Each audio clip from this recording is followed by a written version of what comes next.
Let's bring in national security and military analyst, Lexington Institute senior fellow, Dr. Rebecca Grant, along with former ambassador at large and counter-terrorism coordinator, Atlantic Council non-resident senior fellow, Nathan Sales. Thank you both so much for being here.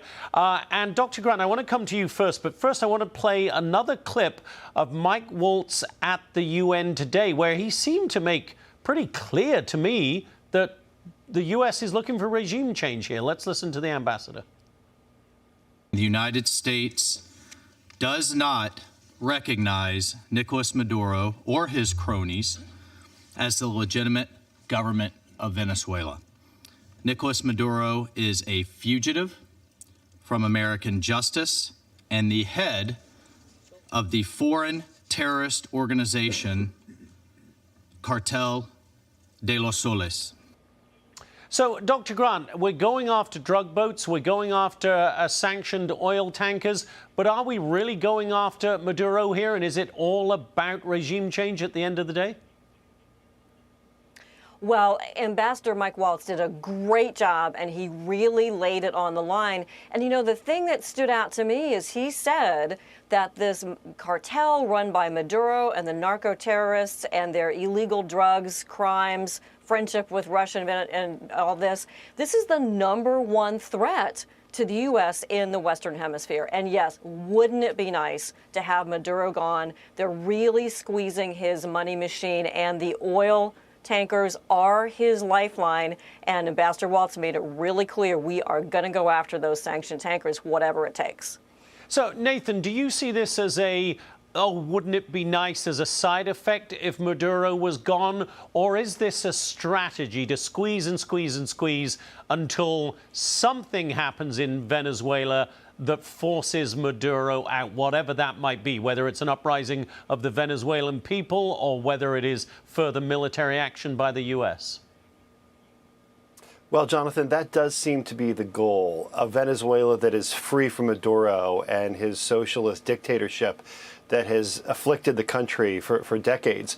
I don't know that regime change is the right word for this policy, because Maduro is not the legitimate leader of Venezuela. He's in power because he keeps stealing elections, as we heard from Ambassador Waltz. So I think watch this space very closely. We are applying maximum economic pressure to the regime. 70% of its revenue comes from its oil exports. If we start seizing sanctioned vessels that are operating in violation of U.S. law, that is going to bring down the house of cards that is the Venezuelan economy. So watch this space. The ball is in Maduro's court. Does he step down peacefully, or does he dig in his heels and put his country through more economic pain? Venezuela's ambassador also spoke at the UN today. Dr. Grant, we should listen to that as well, and I'll get your reaction on the back of it. Venezuela no es la amenaza. Venezuela is not the threat. The threat is the failure to comply with international law. The world knows that if the scale of armed attacks continues, we will exercise with all determination our inalienable right to self-defense in accordance with Article 51 of the United Nations Charter. Our inalienable right to self-defense, Dr. Grant. That sounds like the Venezuelans are happy to bring on the fight. There's only one winner in that, isn't there?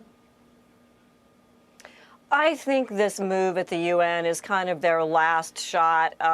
They really don't have enough military capability to back this up. They're hoping China, their big oil customer, is going to do something, but it's not going to work. You know, Maduro's got a bounty on his head. Many countries around the world recognize he's not the legitimate leader.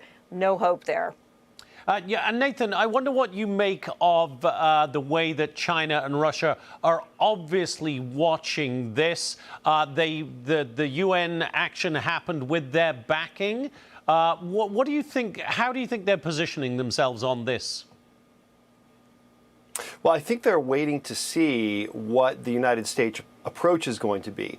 China is a resource-poor country. They have to import oil. They get it from Iran. They get it from Russia. They might get a substantial percent from Venezuela. And if you see a pattern there, it's because there is one. China and Russia and Venezuela and Iran are all in cahoots together. They want to displace the United States as the world's leading superpower. And energy is part of it, but military cooperation is another. And part of the reason why the Trump administration is so focused on the threat that Venezuela poses to us, it's not just narcotics, it's not just the threat of socialist dictatorship, it's this government is host to some of the worst elements in the world. The most anti-American regimes have a presence in Venezuela and are cooperating with Caracas to the detriment of the United States. And that, I think, helps explain why the White House is so focused on this threat.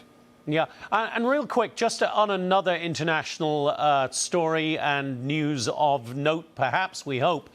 Dr. Grant, how do you see these Ukraine talks that are ongoing, Ukraine and Russia, led by the U.S., of course? How do you see them playing out? Any optimism that we might see a peace deal in 2026?